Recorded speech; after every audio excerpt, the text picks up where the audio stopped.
Okay, Frank, let me ask you. How many provinces in Canada? 10? Okay, how many provinces in China? 23. How many provinces in the Philippines? I don't know.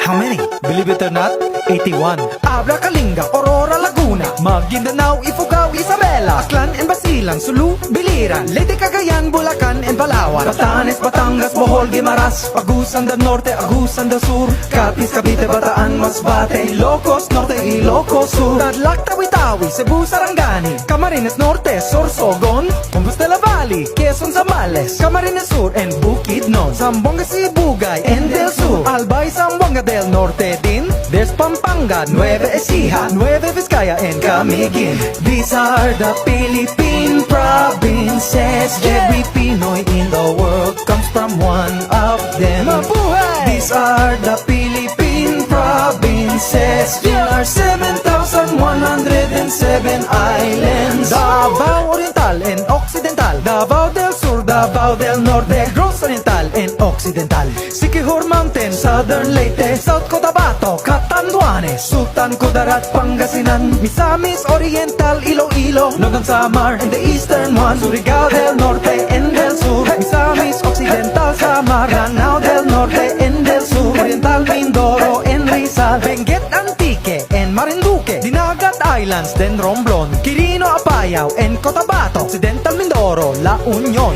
These are the Philippine provinces. Every Pinoy in the world comes from one of them. Mabuhay! These are the Philippine provinces. There are 7,107 islands. Mikey, wait!